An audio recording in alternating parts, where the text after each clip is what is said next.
the powers that be in the Pentagon were still of the mindset that, like, look, a peaceful transition of power is a core brand value of USA World Police.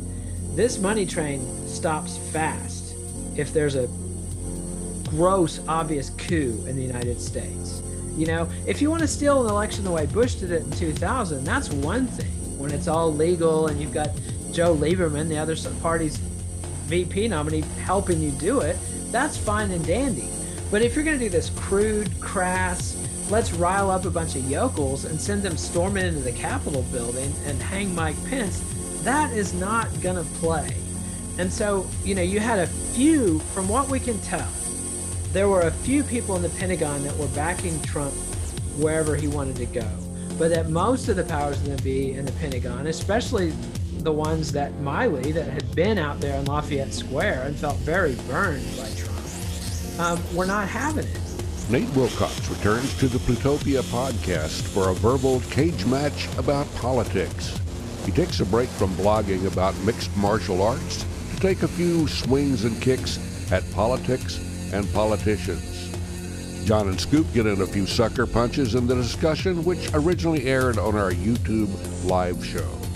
Nate used to be a political consultant when we met, and is now a mixed martial arts blogger and a host of the Let It Roll podcast. You know, with the mixed martial arts thing going on there, we should have had Michael Buffer doing "Let's Get Ready to Pontificate."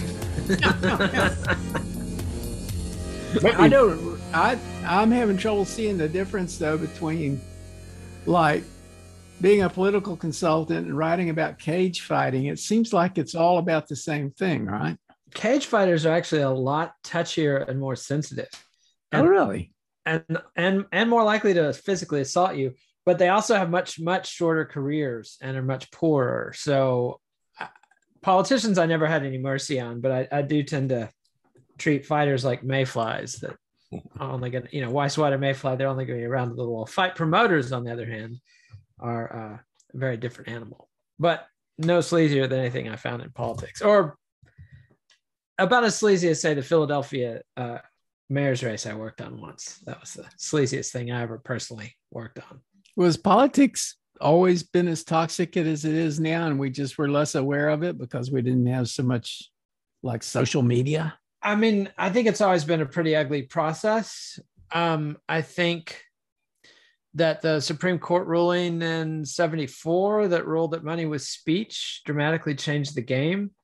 And the transition of campaigning from something that was done by organizations to something that was done on television in the 60s and 70s was an enormous change, which essentially, you know, the public nominally owns the airwaves. But in order for politicians to reach the public via the airwaves, politicians had to sell themselves to corporations to rent time on the public airwaves, which were given to said corporations for nominal fees, basically for free. And we've managed to corrupt our entire process, our entire system. And so we once had a party and the Democrats that represented the working class and the unions. And in order to keep up with the Republicans' spending on television, which they belatedly realized was effective in the mid-'80s, they essentially sold out the unions and the working class base in order to get corporate money. And now they're in a position where they're so addicted to corporate money, even though internet fundraising has changed the game. Like, if you look at the statistics, Kristen Sinema is not actually that strong a fundraiser. You'd think that a woman who's selling out her political capital for political contributions would be a fundraising machine, but she's actually a pretty mediocre fundraiser. Somebody like AOC outraises her by a quantity, you know, by factors, and AOC is not even a senator. So we're in a very weird time. You know, I wasn't active in the 30s or the 20s. I don't think there were any golden ages in American political history, but I do think there have been periods when politicians were more responsive to the people. It seems like we're in the middle of a global leadership crisis where circumstances have changed dramatically, requiring radical action, and political leaders all across the world seem incapable of it. Xi in China might be the only world leader who's capable of radical action. And so far, we've seen a dramatic consolidation of power where he's the most powerful leader of China since Deng Xiaoping or since Chairman Mao even. And there's some speculation that he's consolidated that power because he feels like he has to take on the Chinese oligarchs because of these massive crisis level problems that are bearing down on every country on the planet. China has its own particular set of problems, in addition to the massive global environmental collapse, climate change, which is going to impact everything, whether cities will be habitable because of sea coastal flooding, whether agriculture is going to work because of changing weather patterns. And China has their own problems because of the one-child policy. Now they've got a demographic crisis that makes ours or Japan's look, like tiddlywinks, because they've got the largest population of workers that's about to retire and expect benefits in human history, and a much smaller working generation that's going to have to support their elders. So, these are the proverbial interesting times. Well, in China, Chairman Mao always used to say about governing, he said, keep their mouths full and their minds empty, or keep their bellies full and their minds empty. But it's harder to keep minds empty now, I think, especially if you're trying to, like breed engineers and that sort of thing. Very true. And also, social media has been this massive experiment in human behavior, and it seems pretty clear the verdict is in. It was a disastrously bad experiment in human behavior, that the premise that if we know more about each other, we'll like each other better, we'll understand each other better. I really did not want to know what my neighbor's political opinions were, or their musical opinions, or their movie opinions, or what they're doing on Tuesday. Somebody who's perfectly fine saying hello, 3 times a week can become monstrously annoying when you discover their stupid opinions and they discover your stupid opinions. The key thing there is that it's about opinions, right? People are more opinionated than ever, and they've got more amplification for their opinions. And, maybe we were better off when we talked about other things than just what our opinions were, and especially politics. I mean, to me, the disease now is that not everybody, but too many people are thinking about politics too much of the time. I think the problem started when they did away with the fair use doctrine for broadcast media. That's when the slide began. But with the it escalated it. I think that Supreme Court ruling in 74 really started the problem. But the fairness doctrine was a massive loss. Yeah, and then social media comes along and just it's the problem on steroids, because there is no governing body really. It's it's a free fall, it's a cage match, I guess. Everyone's thrown into the internet cage. And I mean, there is a governing body with social media. It's just that the governing body has chosen to optimize every aspect of these environments with the motto of "let's you and him fight," because that increases engagement, which allows them to get people spending more time looking at their apps, which lets them sell more advertising. And it's a disastrously bad model. I mean, the problem with Alex Jones is not that he's a loon or that he's spewing crank conspiracy theories. The problem with Alex Jones is that something like YouTube has recommended his nonsense to people billions of times. There's always been people like Alex Jones standing on street corners, and some people laughing at him, some people listening to him, but had a very limited impact. But once YouTube started recommending Alex Jones to people because they found his videos really got people watching and engaged, things got pretty disastrous pretty quickly. And our legal system, our system of controlling what people say, we give people enormous latitude to give freedom of speech. But the idea has been that if somebody uses their platform irresponsibly, that they'll be sued back in the line. But as we've seen with Alex Jones, even though he's not even contesting his legal fights, it's taken over a decade for the parents of these kids at Sandy Hook, who he has blood libeled repeatedly to a mass audience. I mean, imagine your 7-year-old being shot by a random school shooting, and some jerk on the internet finds a way to make your life worse by telling his supporters you're an actor and that's the whole thing was made up to take their guns away. And it's been found that one audience that's most receptive to Alex Jones is mothers of young children, the exact people who are the most afraid of their own kids being shot, because it's more comforting to hear, oh, these are just actors. This is all a big lie. And then they take that fear and anger and project it onto these poor parents of dead children. I mean, this is a mess.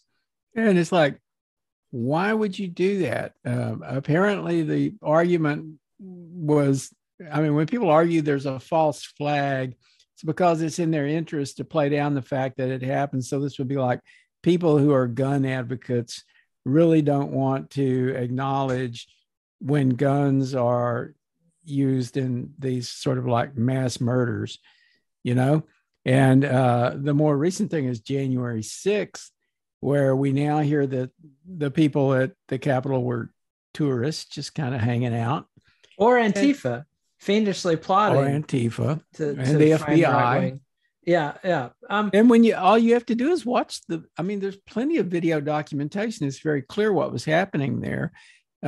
Yet people are making these arguments, and other people are believing them. It's kind of weird. It's very weird, and you're seeing something like Tucker Carlson doing. He says one thing on Fox, it's bad enough, but then he's streaming programs that are just repeating the most egregious, nonsensical conspiracy theories. And you find these titans like Rupert Murdoch with Fox. Fox got such a backlash when they called the election for Biden, just reporting what actually happened. Yeah. That now they have been over backwards to try to humor this conspiracy mindset of people. And that's a very dangerous situation. I mean, that's innate to the nature of fascism. Fascism is a counter-logical or counter-rational ideology. It's not an ideology, it's an anti-ideology. That's one of the reasons fascism has always failed, because the premise is whatever makes big macho guys feel good is right. And hitting people is right. Shooting people is right. If it pisses you off, do something about it. And that's where they're constantly running off cliffs and running into walls and, invading the Soviet Union and things like that. You've never had a fascist government that survived any length of time without the support of outside powers. You had Franco or Pinochet who lasted decades because the United States was propping them up. When fascist powers have been on their own, like Adolf Hitler or Mussolini or the Japanese, they've always overreached and always in a amazingly short period of time. It's a disaster. Does that mean that this fascist experiment we're seeing now is going to end soon?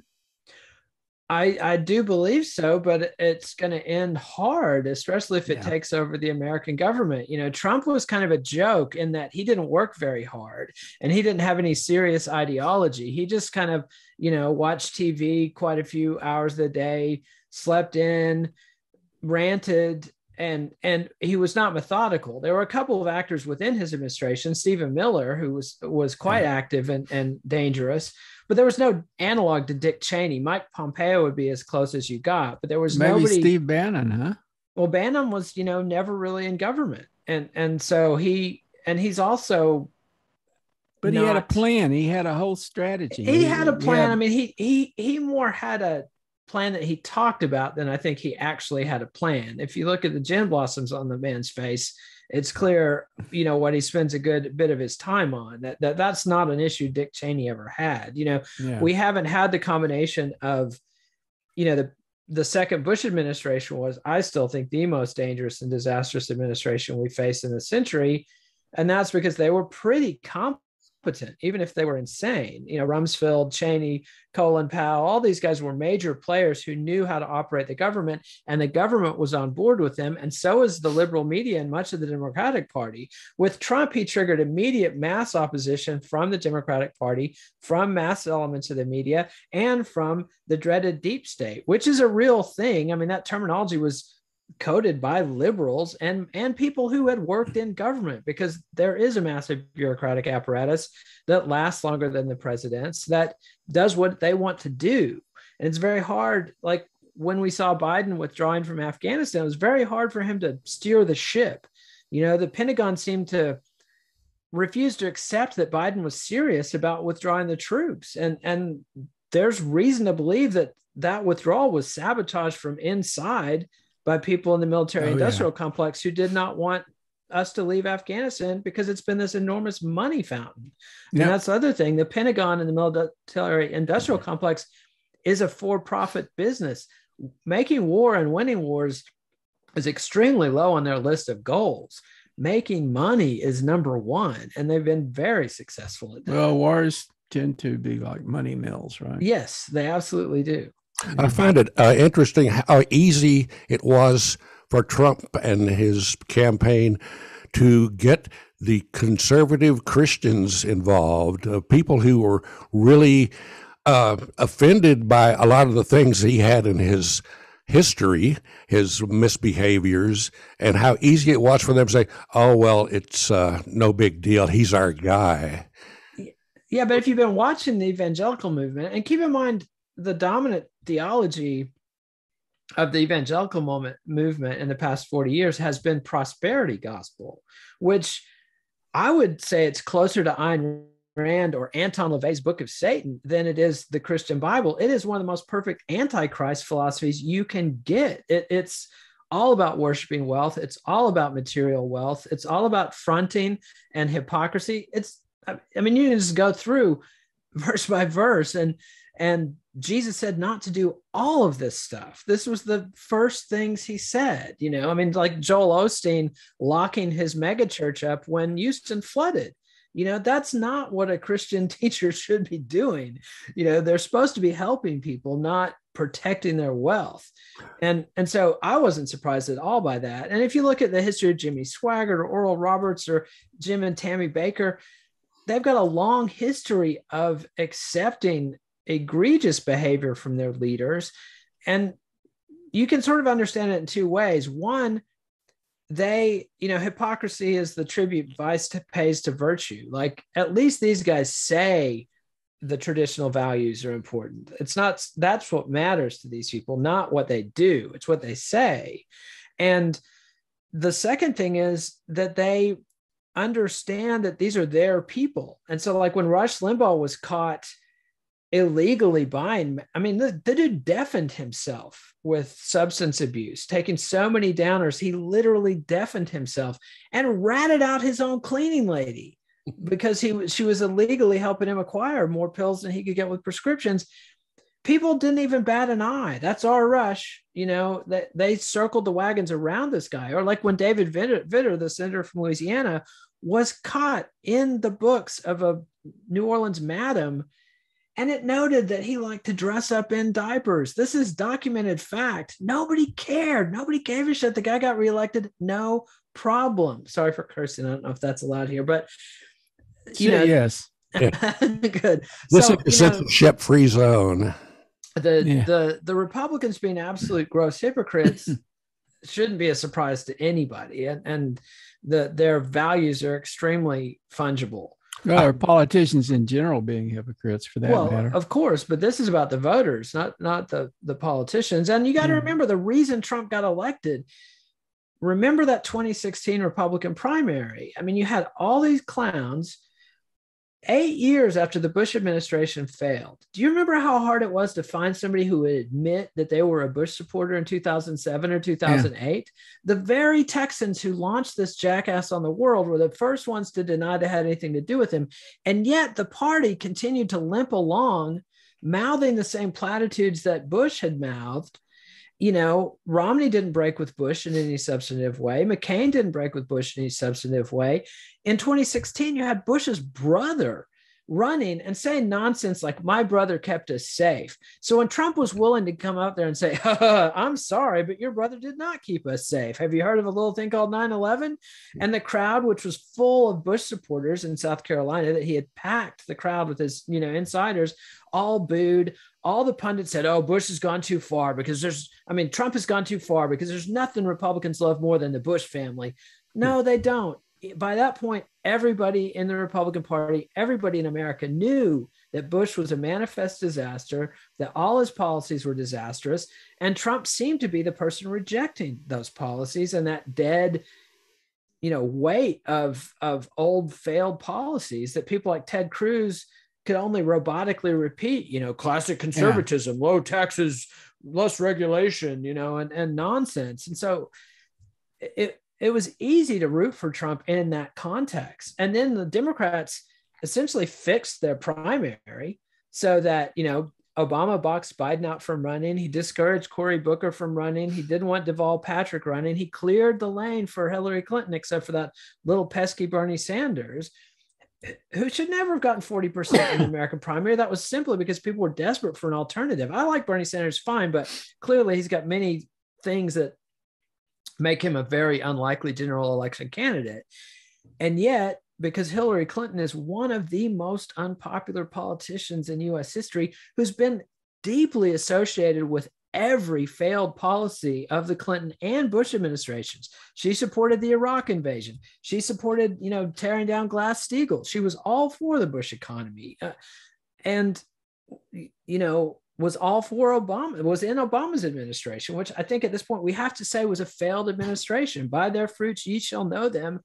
Obama led to Trump. If FDR didn't lead to some Nazi, Joe McCarthy didn't get elected president. Harry Truman won a re-election, and Truman was not a popular politician, but because of FDR's legacy of delivering for people, the Democrats held on to power for decades. After I don't think we've had a really decent president in my lifetime. No, I think LBJ was the last almost decent president we've had. Yeah, he was really good at ruined it with Vietnam.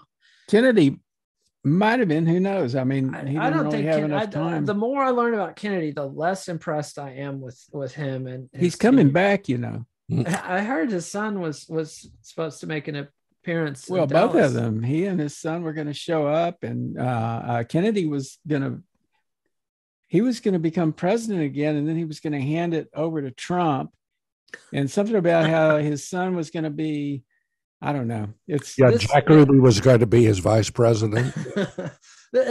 All that stuff going on in Dallas is classic apocalyptic millennial. I can't say the word millennial. Whatever. There's a word that's millennial, right? Millennialism. Millennialism. That we've seen in this country since at least the 1840s. That almost all the native or the Anglo-American religions that are unique to America, Mormonism, Seventh-day Adventists, Jehovah's Witness, all sprang off from this group, the Millerites, who literally thought the world was going to end in 1843 and gathered in a big field. And when it didn't, they splintered off into all these other factions and religions. So this is nothing new. It's just a particularly colorful strain of this kind of stuff. And we can see how crazy it's gotten. You see this? There's this is one thing I noticed. I'm not seeing as many of them here, but things like this. This kind of imagery. I had a volume of cartoons from the early 20th century, and there were probably dozens of these cartoons with guys carrying the end is near sign. Yeah, they've been around for a long time. There's always people like that, and the QAnon people are just kind of like bringing it into the present. Well, back to religion, I found something very interesting, that the Southern Baptist Convention has reorganized and gone in a less fascist direction than they had been. They were essentially taken over by the Republican Party in the 1970s, and it's the reverse. I think they took over the Republican Party. Either or. there was a marriage there, and during the Trump years, apparently a lot of congregations began to be dissatisfied with the way the Southern Baptist Convention was managing the morals of the church. They were going along with all this stuff that Trump was doing and getting away with, and they were starting to lose membership.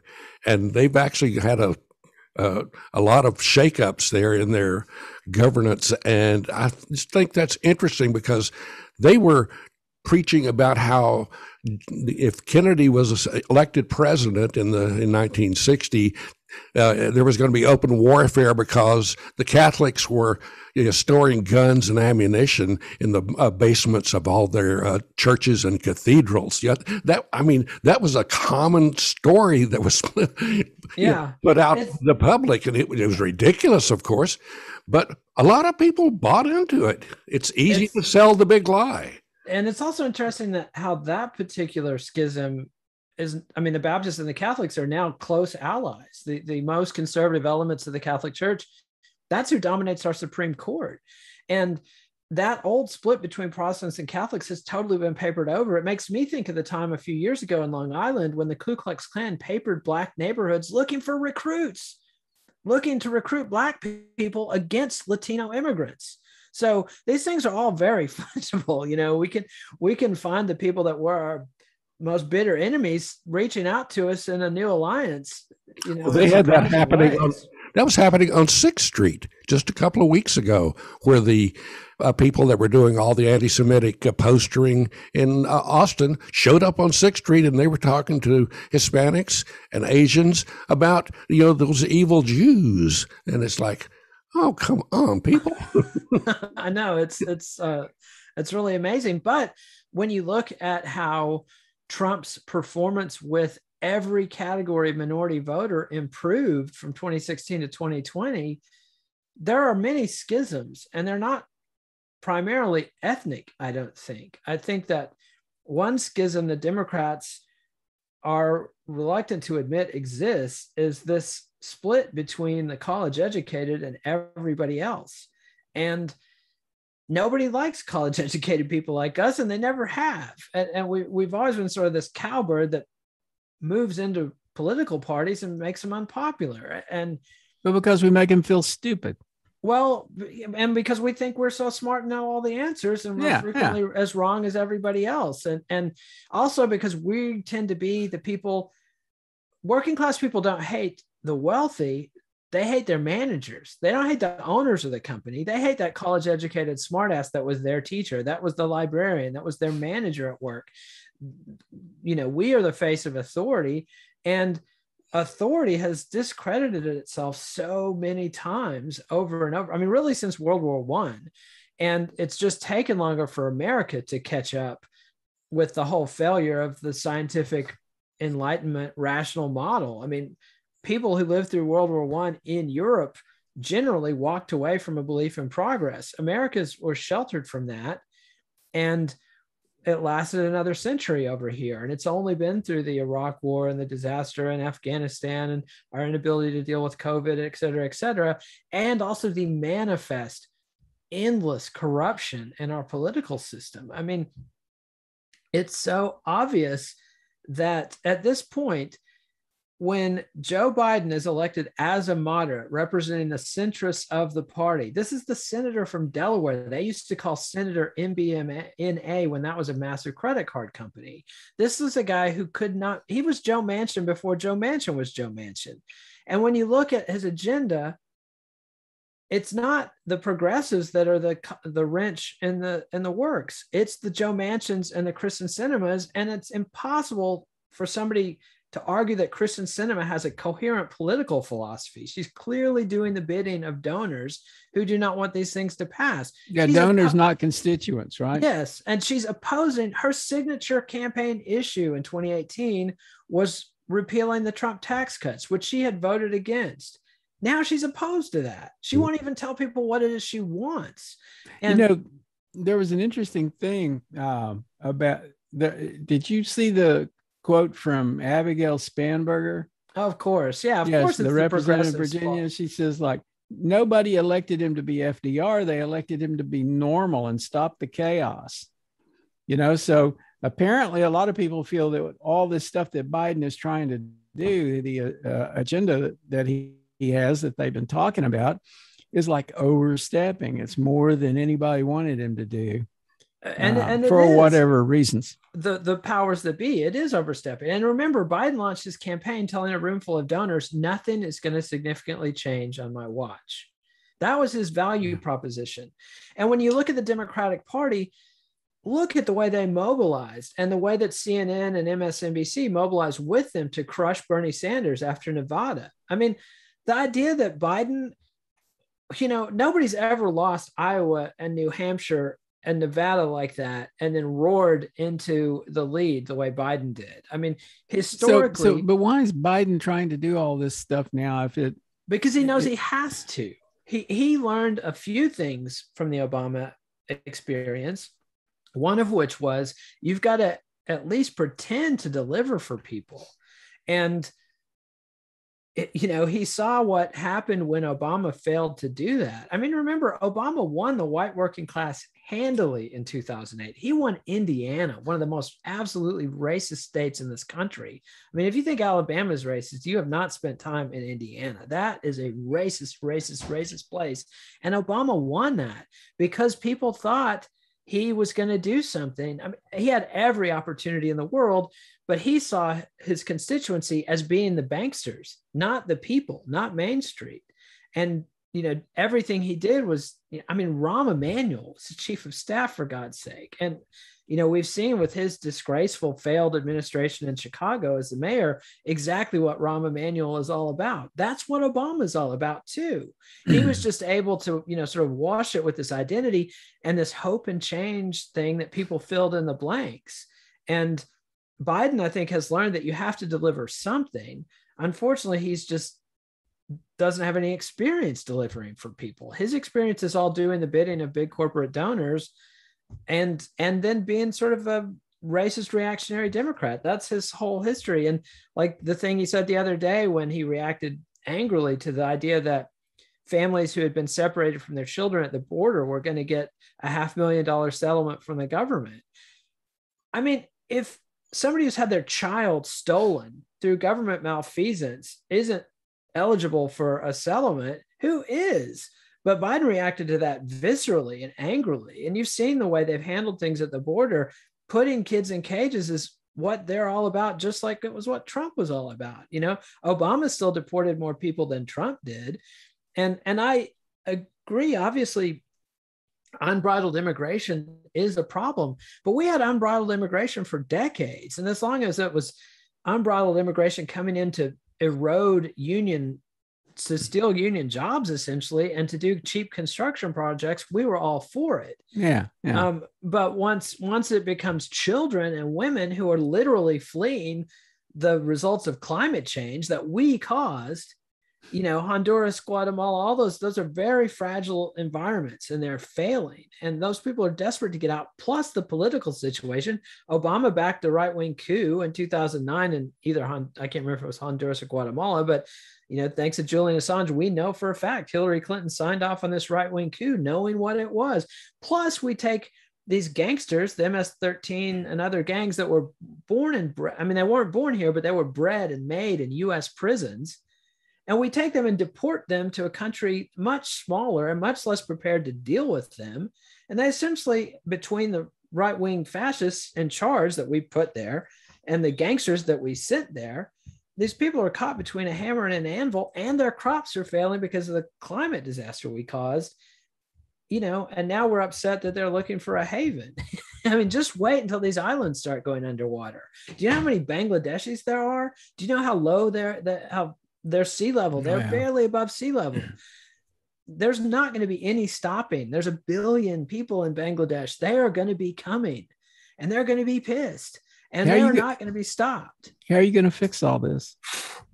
I'm not. I mean, I'm glad I can only die once and that was baked in, I think that's, people need to recognize none of us can stop a global sounds pretty catastrophe. Pretty hopeless at the moment. Yeah. But at the same time, day to day, my life's wonderful. And, you look through history and so many of the great poems and great songs and great books were written by people surviving or on the run from these disasters, So there's still a lot of good to be had. And, all we can do is throw the dice and do the best we can. I got a question about January 6th. So we've all seen what happened on January 6th, but the thing that strikes me about it is I just wonder why it wasn't worse. Because it wasn't deliberate. It wasn't planned. I mean, I think that the key thing was that the powers that be in the Pentagon were still of the mindset that, like, look, a peaceful transition of power is a core brand value of USA World Police. This money train stops fast if there's a gross, obvious coup in the United States. You know, if you want to steal an election the way Bush did it in 2000, that's one thing. When it's all legal and you've got Joe Lieberman, the other party's VP nominee, helping you do it, that's fine and dandy. But if you're going to do this crude, crass, let's rile up a bunch of yokels and send them storming into the Capitol building and hang Mike Pence, that is not going to play. And so, you know, you had a few, from what we can tell, there were a few people in the Pentagon that were backing Trump wherever he wanted to go, but that most of the powers that be in the Pentagon, especially the ones that Milley, that had been out there in Lafayette Square and felt very burned by Trump, were not having it. So there was never going to be a National Guard unit or an elite military unit going in there and taking over the Capitol on Trump's behalf. And Trump didn't seriously plan this thing either. You know, there were bad actors in that mob, and some of the worst actors were obviously the heads of the Capitol Police Department, who refused to protect the Capitol through what appears to be some kind of racist inertia, where they just couldn't believe that these white guys could be that big a problem. You know, had they been black, I mean, my God, can you imagine the tanks and the armory that would have been out to crush them? But you know, just like we saw in New York last week, when you have the police, and it ended up being like 34 New York cops who quit their jobs over being ordered to get vaccinated. And yet they took over the Brooklyn Bridge for hours, unopposed. You know, when Black Lives Matter marchers tried to cross the Brooklyn Bridge just to say, hey, please stop killing people, they were crushed. I mean, they were met with absolute police riots, you know? And so this innate partnership between police and military and fascists, that's just a character trait. And you know, when you've got a corrupt, sclerotic old boys network, I mean, the Capitol Police have not had to seriously protect the Capitol from anything probably ever. And you know, we saw what a clown show it was when push came to shove. And we're just incredibly lucky. I mean, literally, like, the one guard who led the rioters away from the Senate saved maybe the whole republic. I mean, what would have happened if those lunatics had gone into the Senate chambers while the senators were still there with only a handful of guards to protect them? Somebody could have gotten killed. Somebody who mattered could have gotten killed. But it's still really appalling and frightening to see Merrick Garland, Biden's attorney general, whose concerns seem to be, number one, protecting executive privilege, and number two, look forward, not back. Like, he literally does not want to prosecute this stuff. And they're, you know, one of the judges recently chided the DOJ because the introduction, their first opening speech would say things like, this was the most serious attack on American democracy since the Civil War. And then, you know, 7 minutes later, get to the punchline, and we recommend a misdemeanor prosecution for this guy. And nobody who was a major politician is even being investigated in a serious way. I mean, we've got the Trump memos that show his legal team was saying, here's how we could steal the election. We know that Josh Hawley and Marjorie Taylor Greene and other members of Congress met with these rioters, that somebody inside Congress showed them exactly which entrances were vulnerable, and they're not investigating this. Like, if you read some Roman history, when they had somebody try to kill the consul of Rome, they didn't look forward and not back, you know? They cut people's heads off for that shit, because you can't have a republic if people are organizing outside the law and trying to kill the elected leaders of said republic. And I think the issue is that the generation we have in leadership, and all the generations that are active currently, have not really faced life or death situations. I know for a fact that Mark Warner doesn't even play chess, has never played Risk, okay? This is a US senator who has no interest or understanding of military affairs. Nancy Pelosi, I guarantee you, has as little interest in that. And if you look at the history of coups and revolutions, Things like the Russian Revolution came down to Trotsky had a naval unit in his pocket that managed to get to the Kremlin before anybody else got there. And that's all it was who got there firstest with the mostest. And you have, and it was so disconcerting to watch liberals like myself and my friends on Facebook reacting to this obvious threats of sedition by saying, boy, is the army going to teach you guys a lesson. Like the attitude is somebody's going to come in and save us. These authorities we're always appealing to that we're saying, oh, the Republicans are hypocrites, or, oh, the way they campaigned in Virginia wasn't fair. There's no referee. Freddie DeBoer said that in his newsletter the other day. There's no referee and there's no daddy coming to save us. The way a democratic republic works is through citizen engagement and leadership. And George Washington wouldn't have put up with this shit. George Washington knew, oh, here comes a bunch of goons with torches and pitchforks. Time to get Alexander Hamilton on a horseback with some guys that are trained with muskets and shoot said goons. Look up the history of the Whiskey Rebellion. I mean, it's not historically, militaries have been the people that changed government, especially in absolutely. In recent times, there have been so many coups, but if we could for a minute, we've been talking about national politics. Can we redirect to Texas politics? I found it interesting. You were talking about Manchin. The Texas Democrats are going to be losing their Manchin. Eddie Lucio is going to be not running for reelection. Very unexpected because he had already announced that he was running. And I found that was interesting. What do you think of that change? What moved him in that direction? I can't speculate on that. I mean, I think that the congressional seat that the Republicans took that nobody expected them to take might have been a factor there. I don't know. I'm not privy to his discussions with his donors, so I don't know. I know for a fact that at least one sitting Democratic congressman had his entire campaign invisibly managed by a Republican consultant. This started in 2004. The guy was elected in 2006 and is still sitting in office, voted against the bankruptcy bill, despite representing one of the poorest districts in the country in Houston. But, the corruption is endemic, in all aspects of American governments, and the sitting Democratic Party and the sitting Democratic Party in South Texas in particular.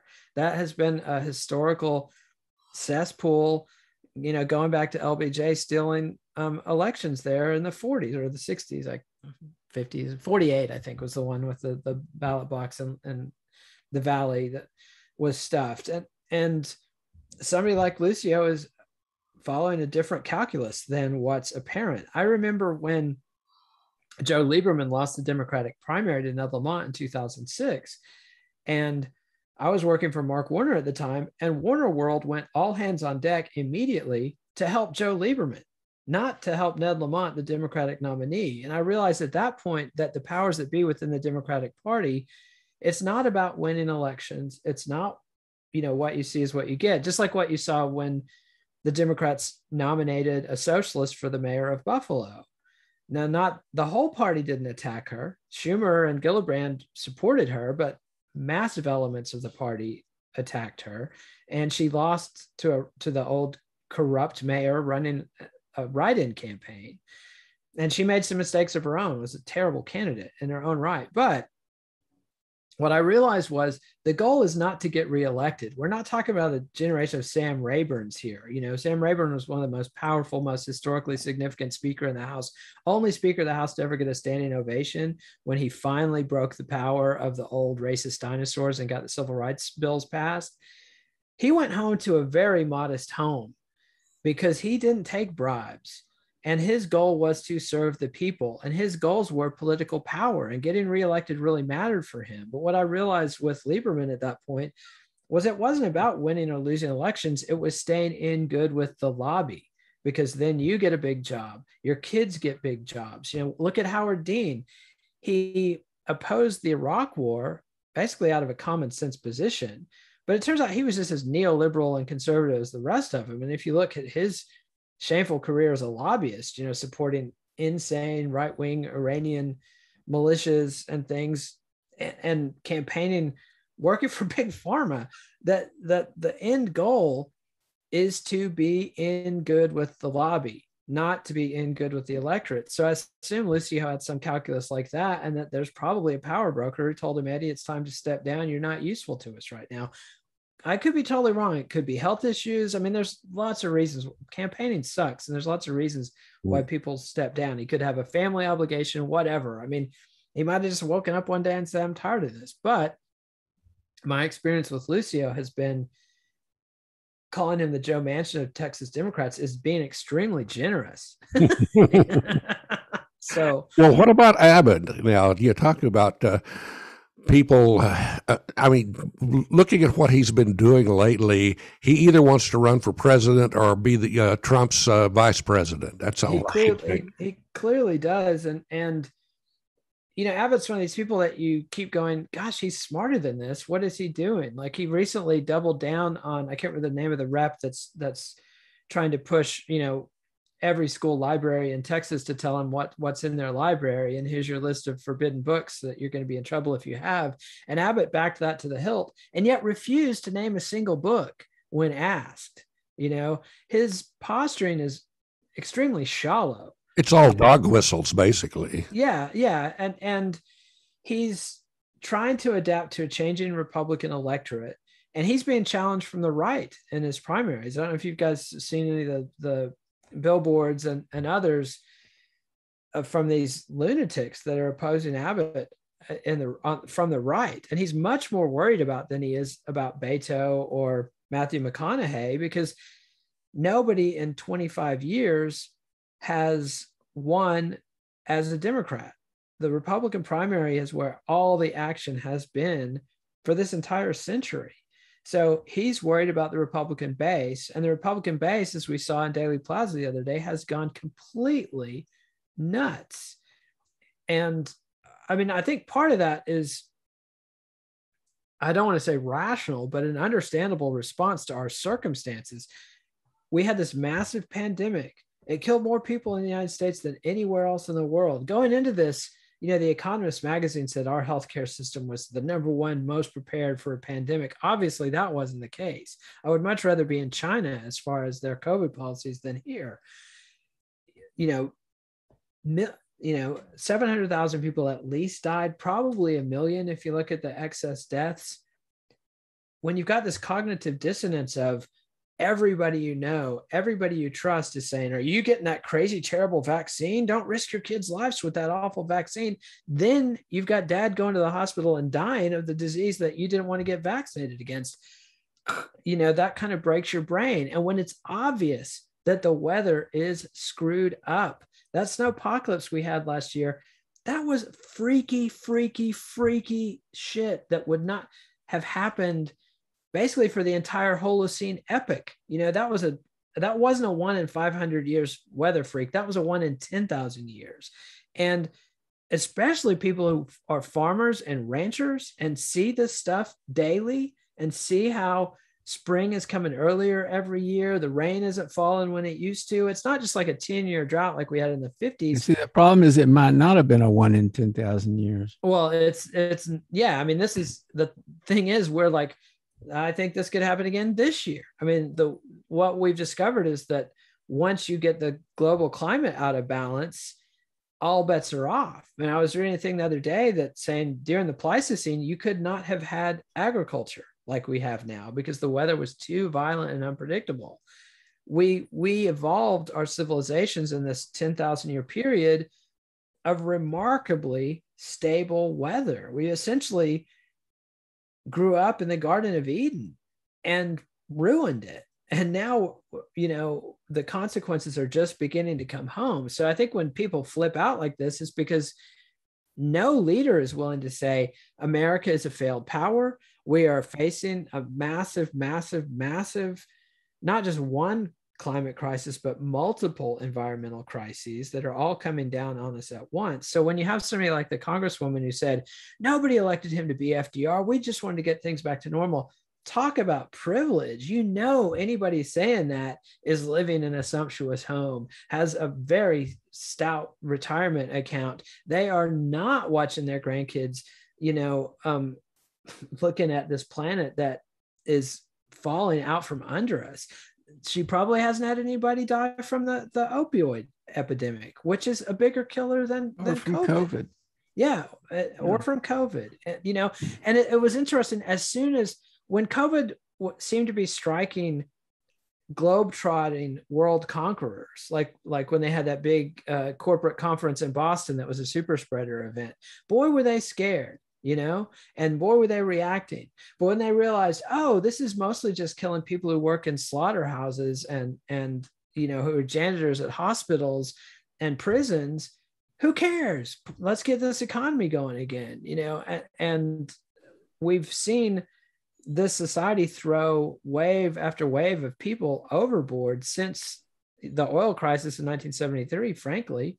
And it's getting to the point where, unless you're in the top 1%, you're very precarious. You know, a lot of us are very lucky to be in the upper income brackets, or not a lot of us, but a few of us are lucky enough to be in upper income brackets and still feel very precarious because of the way inflation is going, the way housing prices are blowing up, and all these things. That's not how it used to be. And so it's understandable that people's minds are breaking because nobody's explaining this stuff to them. You know, you've got Fox News and CNN and MSNBC, all three telling people these nonsense narratives that don't explain reality at all. And you can tell because the pundits are never right about anything. They never get even the most simple prediction right. Like, how shocked were they when Afghanistan was a disaster? I mean, they hadn't covered Afghanistan for all of 2020. And then suddenly it's the worst thing that ever happened. They didn't care about Afghanistan at all, or they would have covered it at the time. Anybody following closely knew it was a disaster happening, and that there was, you know, we were losing ground to the Taliban no matter how much money we poured into it.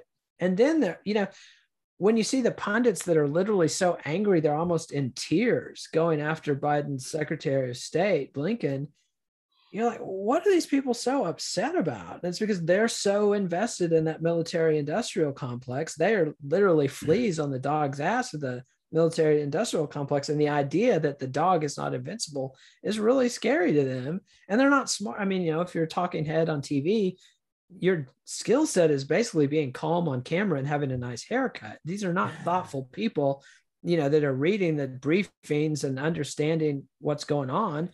These are nitwits who run around repeating what Don Lemon said on CNN or what Tucker Carlson said on Fox.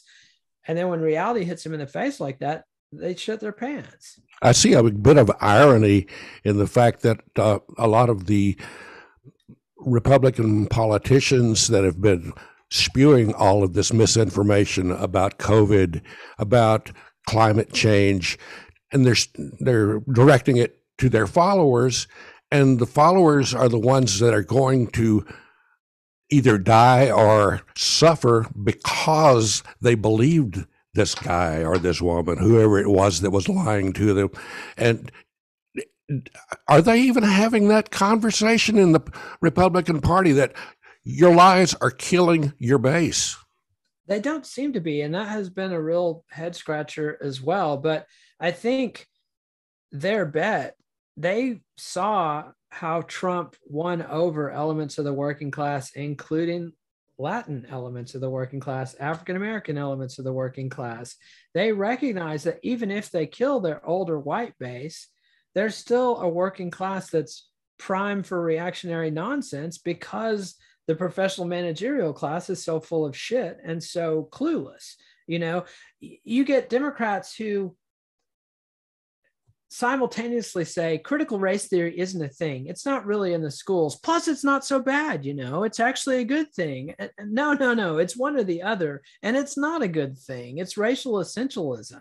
It's the opposite of what MLK said. And letting the Republicans make something that's not even a part of their policy. You know, the Republicans are masters at finding new words to put on old fears. And this is just the backlash to Black Lives Matter, which we've had every time we've had a significant advance in civil rights in this country's history. There's been a vicious backlash. You have the Civil War and Reconstruction, then you get Jim Crow as the vicious and brutal and lasting reaction to that. You have civil rights, Then you get Ronald Reagan and the endless and the prison industrial complex. We got Black Lives Matter for an exciting summer when it seemed like things might change.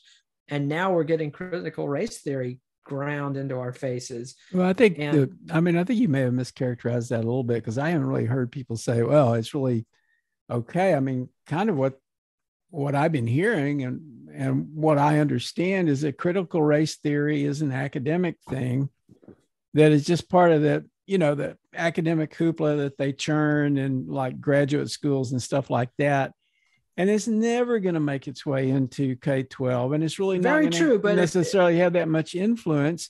So, why worry about it? It's just like, people talk about. But that's the exact argument I'm pointing out is a failed argument. That's what sets you up for failures like we had in Virginia, because at the same time, critical race theory isn't that big a deal. Did you just say Latin or Latino? Excuse me, sir, it's Latinx. My Mexican friends will slap my face if I call them Latinx. Yeah, you're talking about woke stuff. Yeah. And look at the people who jumped on the woke train. Microsoft is out there talking about Native American, blah, blah, blah. Microsoft, the most rapacious and awful corporation until Facebook came along. Every corporate HR department in the country got all in on, hey, I get it. This is about telling people how to talk. And if you say the wrong thing, boy, are you in trouble. You could be fired immediately, and that freaks people out. And that's not cool. That's not racial progress. This is what you get instead of, expanding Medicaid to cover glasses and hearing aids. This is what you get instead of family leave, is this bullshit terminology stuff. And it gets like overblown. And there's this another one of the buzzwords, I guess you'd say, or buzz phrases, is cancel culture. People talk about cancel culture. Well, when has there ever not been people being canceled? But suddenly we've decided it's a culture and that only the left does it. And of course, the right doesn't do it. When the right takes somebody out, it's justified. But when the left does it, it's cancel culture. The chicks, formerly the Dixie Chicks, about cancel culture. Exactly. They went from being one of the most popular country western acts in the world to dead in the water, literally overnight. Ask the people if there's any still left who were on the blacklist about cancel culture. Oh, yeah. But it goes way back. Then you get somebody like Bill Cosby, who has 24 women that he's paid settlements out to in court because he raped them, going to jail on, maybe the case was a push, but that wasn't cancel culture. That was consequences. Same thing with Weinstein, and R. Kelly. And it's, at the same time, there have been some mid-tier small timers that have been canceled, and they tend to be sort of left of center Democratic activists and pundits who were pushing for that economic stuff that the powers that be don't want to share, and then said something wrong. You get things like Kamala Harris and Pete Buttigieg, who are anything but friends of the people, who are the most corporate sellouts. Buttigieg is Secretary of Transportation during the worst transportation crisis of my lifetime, and he's talking about running for president. How about doing your job? If you say, why isn't this guy doing his job? They say, you're homophobic. He's on paternity leave. Did FDR have people on paternity leave during World War II? No, he had them doing their jobs. And if they I think that's I think that's endemic in politics. I think it's the biggest problem ever is that people are totally focused on getting elected and staying in power, and they're not doing shit. They're not doing anything. It's like Trump sitting on his ass in the White House watching television, as you mentioned earlier. Yeah. It's like they're all doing that. Or Terry they're not McAuliffe doing their jobs. Running one of the worst campaigns I've ever seen, and then blaming progressives in Congress when he lost. They're not the ones who told you to run ads about Trump 24/7. They're not the ones who told you to send emails multiple times a day saying our campaign's in crisis, give us money. This was an amazingly badly run campaign. Any Democratic activist in Virginia could tell you things were not going well months ago, and McAuliffe didn't even start his campaign until way, way late. And then they do the same old bullshit of, well, it's these dang progressives. Biden went too far left. Biden went too far left. You know, I mean, as Atria said, you can't get none more centrist. How much more centrist could Biden get? None more centrist is how much. So, you know, it's just the same shit, different day. Well, Nate, I hate to tell you this, but our culture is just about to cancel you.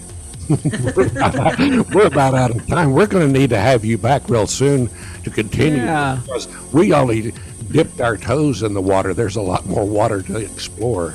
It's easy to get drowned. Thanks so much for having me. It was really fun. Thank you. Yeah, this was great. We had a great time. You can follow the Plutopia News Network at plutopia.io. On Facebook, go to @Plutopia News. On Twitter, it's @Plutopia. With Jon Lieberman, I'm Scoop Sweeney. This is the Plutopia News Network, 20 minutes into the future.